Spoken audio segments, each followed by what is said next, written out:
हाँ जी, हम कल आप लोग को प्रोटिस्टा और फंगी जगत पढ़ा दिए थे। आज प्लांट किंगडम स्टार्ट किए हैं। प्लांट किंगडम एक ऐसा चैप्टर है कि लड़कों को समझ में नहीं आता है कि क्या छोड़े क्या पढ़े, बहुत ही कन्फ्यूजन है और क्वेश्चन पूछता है। बात समझ रहे हैं? तो प्लांट किंगडम को हम पीछे वाले वीडियो में बताए हैं कि पूरा प्लांट किंगडम को दो भागों में बांटा गया है ना। दो भागों में कौन कौन सा है? क्रिप्टोगेम्स और फेनरोगेम्स। क्रिप्टोगेम्स को बांटा गया है थैलोफाइटा, ब्रायोफाइटा, टेरिडोफाइटा ना जी। और फेनरोगेम्स को जिम्नोस्पर्म, एंजियोस्पर्म ना। एंजियोस्पर्म को दो भाग में, मोनोकॉट और डाइकॉट। तो यहाँ हम एक ही बार ले लिए हैं Thallophyta, bryophyta, pteridophyta, gymnosperm, angiosperm. Angiosperm में मोनोकॉट, डाइकॉट ना। इस सब को देखते हैं और समझते हैं कि क्या अंतर है। क्लासिफिकेशन पढ़ रहे हैं तो इस क्लास से इस क्लास में क्या अंतर है, आप ना अंतर पर ध्यान देना कि किस तरह से पौधों का विकास के अंतर्गत पौधों का अलग अलग ग्रुप में रखा गया है ना। अब देखिए थैलोफाइटा समूह जो होंगे, मतलब थैलोफाइटा ग्रुप में जो नाम दिया गया है, ठीक, उसमें पादप शरीर बिना विभेदन के, यानी कि प्लांट का शरीर जो होगा ना, आप उसमें रूट, स्टेम और लीफ में अंतर नहीं कर पाइएगा। बात समझ रहे हैं? आप ये नहीं बता पाइएगा कि कौन रूट है, कौन स्टेम है और कौन लीफ है। इस टाइप के पौधों को थैलोफाइटा समूह में रखा गया है। बात समझ रहे हैं? तो थैलोफाइटा क्लियर हो गया। अब थैलोफाइटा से ब्रायोफाइटा में देखिए। ब्रायोफाइटा में प्लांट शरीर विभेदन के तो है, यानी कि आप रूट, स्टेम, लीफ में तो अंतर कर सकते हो, मगर उसमें बिना संवहन उत्तक के होंगे, यानी भास्कुलर टिश्यू नहीं होंगे, जाइलम फ्लोएम नहीं होंगे। अब समझ रहे हैं? किस में? ब्रायोफाइटा में। क्लियर है? अब देखिए तीसरा स्टेप में टेरिडोफाइटा। विकास देखिए, पादप शरीर बिना विभेदन के, पादप शरीर, विभेदित पादप शरीर, यहां भी विभेदित पादप शरीर तो होगा और संवहन उत्तक भी होगा, यानी कि भास्कुलर टिश्यू। टेरिडोफाइटा में भास्कुलर टिश्यू होंगे मगर बट बीज रहित, इसमें बीज नहीं होंगे। देख रहे हैं? ये बट पद है, बिना संवहन उत्तक, बीज रहित, यानी टेरिडोफाइटा समूह में विभेदित पादप शरीर होता है, संवहन उत्तक भी होता है और बीज रहित होते हैं, यानी कि सीड्स इसमें नहीं पाए जाते हैं। ठीक, तीनों को क्लियर हुआ? थैलोफाइटा इंट्रोडक्शन पढ़ा रहे हैं, थैलोफाइटा, ब्रायोफाइटा, टेरिडोफाइटा। ठीक, अब उसके बाद है जिम्नोस्पर्म। जिम्नोस्पर्म यानी नग्न बीजी ना। इसमें विभेदित पादप शरीर तो होंगे, यानी कि आप रूट, स्टेम, लीफ में अंतर भी कर सकते हो, संवहन उत्तक भी होगा, बीज भी होगा, बीज सहित यानी बीज होगा, और नग्न बीज यानी कि उस बीज के ऊपर कोई कोटेड नहीं होगा, कोई आवरण नहीं होगा। उसको क्या बोलते हैं?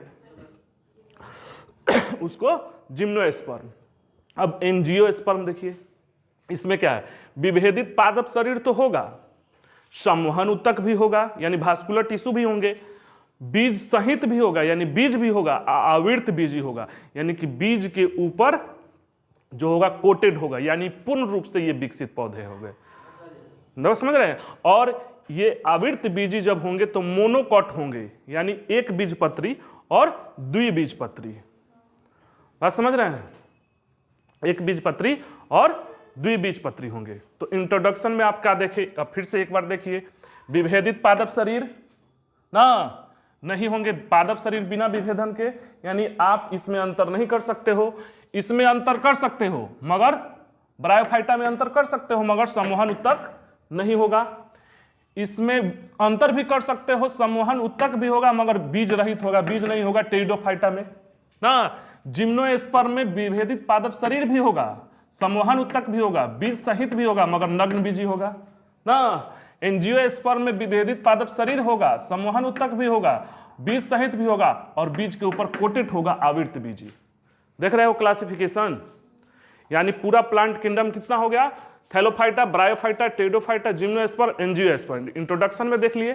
अब इसको थोड़ा सा ध्यान दीजिए। आवृत बीजी में मोनोकॉट और डाइकॉट, एक बीजपत्री और द्विबीजपत्री। अब एक बीजपत्री जनरली लड़कों के दिमाग में बैठा ये रहता है कि जिसमें एक ही बीज हो, ऐसे दाल वाले जो होते हैं ना, उसमें दो दल बट जाते हैं, उसको द्विबीजपत्री और एक बीजपत्री बोलते हैं, जिसमें गेहूं है, चावल है, एक ही बीज है, और दाल वाले क्या हैं, दो हैं, दो भाग में बट सकते हैं।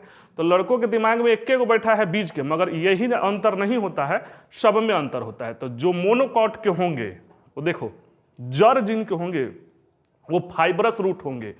रूट में हम पढ़ाएंगे, एक होता है प्राइमरी और सेकेंडरी रूट, फाइबरस रूट होंगे, यानी कि इस प्रकार के रूट निकले हुए होंगे। किसमें, मोनोकॉट में। नो प्राइमरी नो सेकेंडरी इसमें नहीं होगा, और नो सो डीप, यानी कि मोनोकॉट वाले पौधों का जड़ अंदर तक नहीं जाएगा, फाइबरस रूट होंगे, और प्राइमरी और सेकेंडरी रूट नहीं होंगे। और जो डाइकॉट होंगे यानी द्विबीजपत्री वाले होंगे, उनका टैप रूट, मूसला जड़, टैप रूट मतलब मूसला जड़, यानी कि मोटा वाला जड़ जो देखे हैं ना, वो होंगे। और रूट आर डीप, जो रूट होंगे वो बहुत अंदर तक जाएंगे। किस में, डाइकॉट में। तो जड़ में अंतर देख लिए मोनोकॉट डाइकॉट में। दूसरा, पत्ती। अगर मोनोकॉट वाले का पत्ती देखिएगा तो लिप्स आर पैरेलल होंगे, यानी कि इस तरह के होंगे पत्ती, पत्ती पर इस तरह से रेघारी आएगा, ठीक, वो समझिएगा कि क्या है, मोनोकॉट है, पहचान बता रहे हैं, ठीक। जैसे मक्का और केला का देखिए, मक्का का पत्ती पर देखे होंगे रेघारी कैसे होता है, सीधा सीधा होता है, ठीक, और इसमें नेट बना रहेगा। जो डाइकॉट वाले होंगे उसमें नेट जाल की तरह संरचना ऐसे होगी, बात समझ रहे हैं। तीसरा, फ्लावर देखिए, फ्लावर का जो पंखुड़ी होता है, पंखुड़ी उसको पेटल्स बोलते हैं, वो 3 के मल्टीपल में होंगे, 3 होंगे, 6 होंगे, 9 होंगे ना, बात समझ रहे हैं, 3 के मल्टीपल में होंगे। किस में, मोनोकॉट वाले में। इसमें क्या होंगे, 4 या 5 होंगे, ठीक। अब सीड्स जो होंगे, सीड्स इक्वल भाग में विभाजित नहीं किया जा सकता है। जो मोनोकॉट के होंगे वो उनके बीज को 2 बराबर भाग में नहीं बांटा जा सकता। जैसे गेहूं है, गेहूं को 2 बराबर भाग में आप नहीं बांट सकते। चावल है, केला है, और डाइकॉट में इक्वल भाग में डिवाइड कर सकते हैं। जैसे आम है और दाल है, सभी दालों को आप 2 बराबर भाग में बांट सकते हो। तो ये हो गया इंट्रोडक्शन। क्लियर है यहाँ तक? एक बार फिर से देख लीजिए, ठीक। पादप शरीर बिना विभेदन के ना, मतलब रूट, स्टेम और लीफ में अंतर नहीं कर सकते। पादप शरीर तो विभेदन होगा मगर बिना समूहन उत्तक के होगा, इसको क्या बोलते हैं, ब्रायोफाइटा। टेरिडोफाइटा विभेदित पादप शरीर होगा, संवहन उत्तक सहित भी होगा, मगर बीज रहित होगा, इसमें बीज नहीं होगा, उसको टेरिडोफाइटा। जिम्नोस्पर्म किसको बोलते हैं, विभेदित पादप शरीर भी होगा, संवहन उत्तक भी होगा, ठीक, और बीज सहित भी होगा, लेकिन नग्न बीजी होगा, उस पर बीज के ऊपर कोई कोटेड नहीं होगा। और विभेदित पादप शरीर होगा, संवहन उत्तक भी होगा, बीज सहित भी होगा, लेकिन आवृत बीज होगा, यानी बीज के ऊपर एक लेयर होगा, उसमें हो जाएगा मोनोकॉट और डाइकॉट। जड़ में होगा फाइबरस रूट, इसमें टैप रूट, सेकेंडरी और प्राइमरी रूट नहीं होंगे, ये बहुत ज़्यादा अंदर नहीं जाएगा, डीप, ये डीप जाएगा। लीफ में पैरेलल होंगे, इसमें नेट बना होगा, इसमें पेटल्स 3 के मल्टीपल में होंगे, और इसमें 4 या 5 के। इक्वल डिवाइड नहीं किया जा सकता है, और वो इक्वल डिवाइड किया जा सकता है। क्लियर है इंट्रोडक्शन? अब दूसरा पॉइंट पर आते हैं, रिप्रोडक्शन। रिप्रोडक्शन एक ऐसी प्रक्रिया है जिसके द्वारा कोई भी जीव, पेड़ पौधे अपने जैसे संतान उत्पन्न करते हैं ना। अब देखिए, ये जो थैलोफाइटा समूह के जो पौधे होंगे वो अपना रिप्रोडक्शन वेजिटेटिव रिप्रोडक्शन से करते हैं। वेजिटेटिव कहने का मतलब पौधे का कोई अंग कट गया, आप समझ रहे हैं, और उससे एक नया पौधा बन गया। कायिक प्रजनन इसको बोलते हैं हिंदी में, इंग्लिश में वेजिटेटिव रिप्रोडक्शन। एसेक्सुअल, थैलोफाइटा समूह के एसेक्सुअल करते हैं। एसेक्सुअल मतलब जिसके मेल और फीमेल सेक्स ऑर्गन पार्ट नहीं, हिस्सा नहीं ले रिप्रोडक्शन में, उसको एसेक्सुअल। तो जू स्पोर्ट्स के माध्यम से करते हैं, कोई दिक्कत? अब ब्रायोफाइटा समूह के इसमें सेक्सुअल होता है। ब्रायोफाइटा जो समूह होंगे उसके पौधे सेक्सुअल रिप्रोडक्शन करेंगे, यानी कि मेल और फीमेल सेक्सुअल ऑर्गन हिस्सा लेगा। जैसे फूल देखते हो ना आप, जिसको आप उड़हुल का फूल लो, उड़हुल का फूल समझ रहे हो ना, तो उड़हुल के फूल में आप देखिएगा तो उसमें मेल और फीमेल दोनों पार्ट होते हैं, उसको बाइसेक्सुअल फ्लावर बोलते हैं, जिसमें मेल पार्ट को एंड्रोसियम बोलते हैं। आगे चलेगा, पढ़ाएंगे सब, बात समझ रहे हैं। एंड्रोसियम चाहे एस्टिमेन बोलते हैं। और फीमेल पार्ट को गायनेसियम चाहे पिस्टिल या कार्पेल बोलते हैं, वो तो देखे हुए हो। मगर यही चीज आपको ब्रायोफाइटा समूह में, ब्रायोफाइटा के जो पौधे होंगे उनके मेल रिप्रोडक्टिव ऑर्गन को एंथ्रेडियम बोलते हैं। क्या बोलते हैं? एंथ्रेडियम। ये ध्यान रखोगे, बात समझ रहे हो? पूछ देगा कि एंथ्रेडियम ब्रायोफाइटा समूह के जो पौधे होंगे उनके मेल पार्ट को क्या बोलेंगे? एंथ्रेडियम। और फीमेल पार्ट को क्या बोलेंगे? आर्केगोनियम। फीमेल पार्ट के आर्केगोनियम बोलेंगे। क्लियर है? उसी तरह टेरिडोफाइटा समूह भी सेक्सुअल रिप्रोडक्शन करता है और इसके मेल पार्ट को भी एंथ्रेडियम बोलते हैं और फीमेल पार्ट को आर्केगोनियम बोलते हैं। क्लियर है? यानी दोनों ये एक हो गया। ठीक है, याद रखने वाला है। ठीक। जिम्नोस्पर्म, जिम्नोस्पर्म भी सेक्सुअल रिप्रोडक्शन करता है ना। उसके मेल पार्ट को माइक्रोस्पोरफिल बोलते हैं। बहुत ही इंपॉर्टेंट है ये, माइक्रोस्पोरफिल। बात समझ रहे हैं? इसको क्या बोलते हैं? मेल पार्ट को माइक्रोस्पोरफिल और फीमेल पार्ट को मेगास्पोरफिल। क्लियर है? यानी कि जिम्नोस्पर्म के पौधे सेक्सुअल रिप्रोडक्शन करते हैं और उसका जो मेल पार्ट होता है उसको माइक्रोस्पोरफिल बोलते हैं और फीमेल पार्ट को मेगास्पोरफिल बोलते हैं। क्लियर है? अब यही चीज यहां से यहां लिख दिए हैं कि एंजियोस्पर्म में जो मेल पार्ट होगा उसको एंड्रोसियम या स्टीमेन बोलते हैं।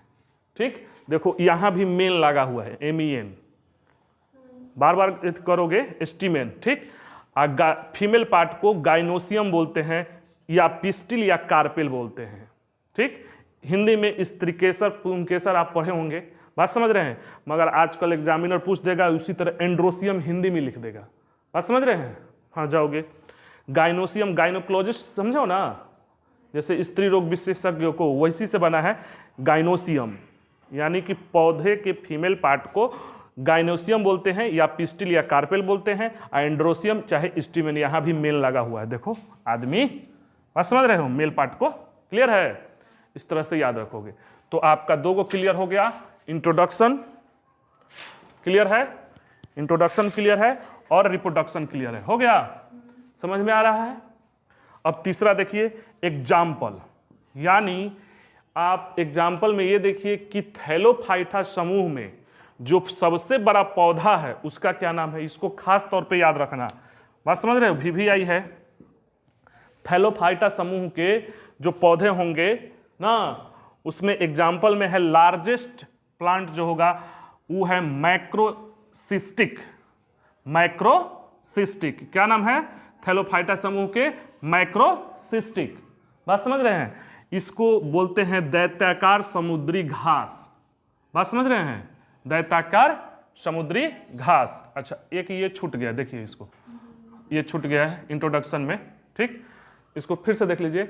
यानी थैलोफाइटा समूह के पौधों को एल्गी ग्रुप भी कहा जाता है। क्या कहा जाता है? एल्गी ग्रुप भी कहा जाता है। थैलोफाइटा समूह के पौधों को क्या कहा जाता है? Algae group. और ब्रायोफाइटा समूह के पौधों को एम्फीबियंस ऑफ प्लांट कहा जाता है। एम्फीबियंस ऑफ प्लांट कहने का मतलब कि एम्फीबियन क्या होता है? जो जल और पानी दोनों में रहे ना। तो एम्फीबियंस ऑफ प्लांट ब्रायोफाइटा समूह के कहा जाता है। ये फर्स्ट लैंड प्लांट है, मतलब जमीन पर उगने वाले प्रथम पौधे जो हैं वो ब्रायोफाइटा समूह के ही हैं। ठीक, इसको एक और नाम है कि टेरिडोफाइटा समूह के पौधों को रेप्टाइल्स ऑफ प्लांट कहा जाता है। टेरिडोफाइटा समूह के पौधों को क्या कहा जाता है? Reptiles of plant. रेप्टाइल्स मतलब जो रेंग कर चलते हैं। अब ये क्यों कहा जाता है? इसलिए कहा जाता है कि टेरिडोफाइटा समूह के पौधों को निषेचन के लिए, निषेचन आगे पढ़ाएंगे, वाटर की आवश्यकता पड़ती है, तो रेंग कर जाते हैं। पौधे तो रेंगेंगे नहीं, मगर इसका नाम रेप्टाइल्स ऑफ प्लांट इसलिए है क्योंकि इनके निषेचन के लिए वाटर की आवश्यकता पड़ती है। और जिम्नोस्पर्म के पौधों को ज़ेरोफाइटी भी बोलते हैं। ये बहुत ही इंपॉर्टेंट है, कई बार पूछा हुआ है। ज़ेरोफाइटी, बात समझ रहे हो? ज़ेरोफाइटी इसलिए बोलते हैं कि इनके उगने के लिए हाई टेम्परेचर में भी ये उग सकते हैं। हाई टेम्परेचर की आवश्यकता होती है, हाई टेम्परेचर में भी ये पनप सकते हैं। उससे पौधों को जीरोफाइटी बोलते हैं और वो जिम्नोस्पर्म में आते हैं। हो गया, तो आपका ये तीनों हो गया। एग्जाम्पल अब ध्यान दीजिए, एग्जाम्पल में थैलोफाइटा समूह में जो सबसे बड़े पौधे हैं उसको क्या बोलते हैं? मैक्रोसिस्टिक, दैत्याकार समुद्री घास। और स्मॉलेस्ट है उसको बोलते हैं स्मॉलेस्ट एसिटेबुलेरिया। स्मॉलेस्ट क्या है? एसिटाबुलेरिया, स्मॉलेस्ट। अब ध्यान दीजिएगा, है देखिएगा ठीक से, टेक्निकल बात है। कहेगा कि थैलोफाइटा समूह के सबसे स्मॉलेस्ट प्लांट कौन है? तो एसिटाबुलेरिया। चाहे इसको एल्गी ग्रुप भी बोलते हैं, तो इसको ऐसे भी कह सकता है कि सबसे छोटा एल्गी कौन है? तो क्या कहोगे? एसिटाबुलेरिया ही है। एक और बन सकता है कि सबसे छोटा एल्गी है और सबसे छोटा थैलोफाइटा समूह का पौधा है, मगर ये लार्जेस्ट प्लांट सेल है। एसिटा सेल में लार्जेस्ट प्लांट सेल कौन है? एसिटाबुलेरिया। और लार्जेस्ट स्मॉलेस्ट प्लांट कौन होगा थैलोफाइटा समूह में? तो एसिटाबुलेरिया। मतलब बात समझ रहे हो ना? तो इसको टेक्निकल बात है, थोड़ा सा ध्यान देना। इसका एसिटाबुलेरिया कई बार पूछा हुआ है, ठीक? तो इसका क्लियर है, लार्जेस्ट। अब ब्रायोफाइटा समूह में जो लार्जेस्ट प्लांट है वो है डॉल्सिया। डॉल्सिया क्या है? डॉल्सिया। इसको याद रखना ही पड़ेगा, बार बार वीडियो देखोगे क्लियर हो जाएगा। इससे आसान अब नहीं किया जा सकता। आप किताब खोलकर कोई भी देखोगे ये चीज मिलेगा नहीं। बात समझ रहे हो? डॉल्सिया। और स्मॉलेस्ट क्या है? जुप्सिस। यानी ब्रायोफाइटा समूह में जो सबसे बड़ा पौधा है उसका क्या नाम है? डॉल्सिया। और सबसे छोटा जुप्सिस। अब देखिए टेरिडोफाइटा समूह में जो सबसे बड़ा पौधा है उसका क्या नाम है? साइथिया। साइथिया, ठीक? इसको ट्री फर्न भी बोलते हैं, ठीक? और जो सबसे स्मॉलेस्ट है उसका क्या नाम है? एजोला, ठीक? क्लियर है? यानी 3 तक हो गया। अब अगला देखिए जिम्नोस्पर्म। जिम्नोस्पर्म में जो लार्जेस्ट है वो है सिकोया। यानी कि जिम्नोस्पर्म का सबसे बड़ा पौधा क्या नाम है उसका? सिकोया। और सबसे छोटा क्या है? जामिया। जामिया पिग्माया। जामिया पिग्माया। जामिया पिग्माया जो है सबसे क्या है? स्मॉलेस्ट प्लांट है किसका? जिम्नोस्पर्म का। कोई दिक्कत किसी को? और यही चीज यहां दिख दिए हैं। तो लार्जेस्ट प्लांट एंजियोस्पर्म, यानी कि आप जो पेड़ पौधे देख रहे हो वो लार्जेस्ट प्लांट एंजियोस्पर्म है, यूकेलिप्टस है। ये कई बार पूछा हुआ है कि आप जो जैसे आम है ना, आम पीपर बबूल देखते हो ना, ठीक? वो सब डाइकॉट है। और डाइकॉट में एंजियोस्पर्म में सबसे बड़ा पौधे का नाम क्या है? यूकेलिप्टस, ठीक? और सबसे छोटा प्लांट का नाम है लेमना। याद रखोगे, लेमना छोटा सा। बस समझ रहे हो? सबसे छोटा प्लांट क्या है? लेमना। और इसमें सबसे लंबा जो सीड है, लार्जेस्ट सीड है, बीज जो सबसे बड़ा बीज है उसका लेसोडिया नाम है। उसका क्या नाम है? लेसोडिया। मतलब किसका? एंजियोस्पर्म का, ठीक है? और सबसे स्मॉलेस्ट सिस्ट को है ऑर्चिड, ठीक? सबसे स्मॉलेस्ट सिस्ट कौन है? ऑर्चिड, ठीक? और सबसे लार्जेस्ट फ्लावर जो है किसमें? एंजियोस्पर्म में। जो आजकल हम लोग पौधे देखते हैं आसपास वाले, उसमें है रेफुलेसिया। रेफुलेसिया क्या है? लार्जेस्ट फ्लावर है। और स्मॉलेस्ट फ्लावर्स है उल्फिया। ये कई बार पूछा, ये VBI है, ध्यान रखना, ठीक? बात समझ रहे हो? इसको खास तौर पे याद रखना। एंजियोस्पर्म का largest eucalyptus, smallest lemna, largest seeds लेसोडिया, smallest seeds orchid, largest flower rafflesia, smallest flower wolffia, ठीक? एंजियोस्पर्म का। क्लियर? कोई दिक्कत किसी को? अब एग्जाम्पल के बाद देखते हैं यूज क्या है इसका, ठीक? ये इसको एल्गी ग्रुप बोलते हैं थैलोफाइटा का। थैलोफाइटा में आगे हम पढ़ाएंगे आपको। बात समझ रहे हैं? तो यहाँ लिख दिए हैं, पूरा एल्गी पढ़ना है, इसी में वहीं पे इसका इंपॉर्टेंस पढ़ेंगे। मतलब ये बाकी है, थैलोफाइटा में एल्गी ग्रुप ही इसको बोलते हैं। यानी सवाल को पूरी अच्छी तरह से पढ़ना है। बात समझ रहे हैं? वहाँ इसको पढ़ेंगे। अब इसमें देख लेते हैं ब्रायोफाइटा। ब्रायोफाइटा समूह के जो पौधे होंगे ना, वो आपको सॉइल इरोजन को, यानी कि मिट्टी के क्षरण को रोकते हैं। बात समझ रहे हैं, मतलब जाल टाइप की इनकी संरचना होती है। और फ्लड यानी बाढ़ को भी रोकते हैं। यूज क्या है इसका ब्रायोफाइटा का कि ये बाढ़ को भी रोकते हैं। तो बाढ़ को कैसे रोक लेते हैं, तो ये हाईली वाटर एब्जॉर्ब करते हैं। यानी ब्रायोफाइटा समूह के ऐसे समझ लो थैलेस संरचना होगी, यानी कि ये जहां होंगे ना वहां बाढ़ कम आएगा। बात समझ रहे, क्योंकि वाटर को ऑब्जर्व कर लेंगे और मिट्टी के इरोजन को, क्षरण को ये रोकते हैं। कौन? ब्रायोफाइटा समूह के पौधे। ठीक, अब इसमें एक पौधा का नाम है स्फैग्नम प्लांट, इसको याद रखोगे, स्फैग्नम प्लांट, ये पौधे का नाम है ब्रायोफाइटा, यो नामे है डोल्सिया जुप्सिस। बात समझ रहे हो, ये भी स्फैग्नम प्लांट है। ठंडे क्षेत्र में लैंप की बत्ती की तरह प्रयोग किया जाता है। यानी स्फैग्नम प्लांट को ठंडे क्षेत्र में जहां लैंप की बत्ती नहीं है, जैसे हम लोग तो कपड़ा से यूज कर लेते हैं ना, वहां लैंप की बत्ती के रूप में स्फैग्नम प्लांट को यूज किया जाता है। एगो मॉस नाम का एक ब्रायोफाइटा समूह का पौधा है जिसका एंटीबायोटिक के रूप में प्रयोग किया जाता है। इसको इंपॉर्टेंस है इसका ब्रायोफाइटा समूह का। बात समझ रहे हैं। इसके बाद आ जाइए टेरिडोफाइटा समूह में। टेरिडोफाइटा समूह में ये लाइकोपोडियम है। आप हेमोपैथिक डॉक्टर से देखिएगा, लाइकोपोडियम बहुत सारा लिखता है लोग, बहुत सारा हेमोपैथिक लाइकोपोडियम फेवरेट है। यानी कि ये पौधा है, लाइकोपोडियम क्या है? पौधा है जो टेरिडोफाइटा समूह में आता है और इसका मेडिसिन में उपयोग भयंकर होता है।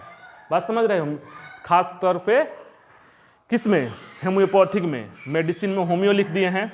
और एक प्लांट का नाम है मर्सिलिया, ये यूज एज वेजिटेबल, यानी कि इसको आप सब्जी के रूप में यूज करते हैं। बात समझ रहे हैं। देखिए टेरिडोफाइटा में ये लाइकोपोडियम है जो होम्योपैथिक का मतलब बहुत ही फेवरेट है लाइकोपोडियम। ठीक, उसी तरह मर्सिलिया एक पौधा है जिसका वेजिटेबल के यूज में होता है प्रयोग। और एक है एजोला, इसको ध्यान रखोगे, एजोला कई बार पूछा हुआ है। ये टेरिडोफाइटा समूह का है, धान के खेत में फर्टिलाइजर की तरह इसका प्रयोग किया जाता है। एजोला नामक क्या है? टेरिडोफाइटा समूह के पौधा है। ठीक, और एजोला में है, ध्यान देना, ये पूछा हुआ क्वेश्चन है। एजोला में ब्लू ग्रीन एल्गी पाया जाता है जिसका नाम एनाबिना है। ये कई बार पूछा हुआ है, ध्यान देना। एजोला में ब्लू ग्रीन एल्गी पाया जाता है, ठीक, जिसका नाम एनाबिना है। अरे आप धान के खेत में जाओगे ना तो आप देखियोगे कि नीचे पकड़ लेता है एल्गी टाइप का, वही वाला चीज है एनाबिना। हाँ, बात समझ रहे हैं। अब देखिए इसमें जिम्नोस्पर्म में आ जाइए। जिम्नोस्पर्म में चीर है या पाइन कहे, ये पौधा बहुत ही इंपॉर्टेंट है पौधा जिम्नोस्पर्म का। इसका उपयोग क्या होता है? फर्नीचर बनाने में होता है। इसका उपयोग कहाँ होता है? फर्नीचर में। और तारपीन का तेल जो करते हो आप लोग यूज ना पेंट उंट में, वही ये चीर या चीर के पौधे से तारपीन का तेल प्राप्त किया जाता है, यहाँ लिख दिए हैं। और चिरकोजा यानी कि पाइन के चीर के पौधे के बीज को सुखाकर काट काट कर चिरकोजा के रूप में खाया जाता है। जो आप देखे होंगे वैष्णो देवी गए होंगे ना तो वहां मिलता है आपको प्रसाद के रूप में, आपको काट करके वो चीर का पौधा का बीज को सुखा कर दिया जाता है। ये चिरकोजा को जिम्नोस्पर्म का मेवा कहा जाता है। चिरकोजा क्या कहा जाता है?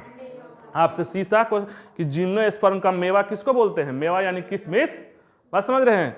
मेवा को चिरकोजा को जिम्नोस्पर्म का मेवा कहा जाता है। ठीक, अब एक देवदार नामक वृक्ष है जिसका उपयोग फर्नीचर में भी किया जाता है और सिट्रस ऑयल में भी किया जाता है। एक साइकस नामक पौधा है जिसको उपनाम है लिविंग फॉसिल। उसका उपनाम क्या है?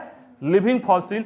इससे साबूदाना प्राप्त किया जाता है। यानी कि जो आप साबूदाना खाते हो वो पौधा जो है क्या है? साइकस का पौधा है, वो जिम्नोस्पर्म में होता है। बात क्लियर है? यही है। क्लियर हो गया?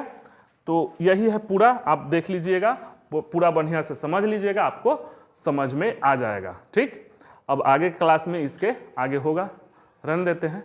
ठीक, आप इसको 2 बार 3 बार देखिए, बार बार समझिए, एकदम समझ में आएगा। ऐसा कुछ नहीं है, इससे आसान नहीं हो सकता है। आप समझ रहे हैं? रहने देते हैं।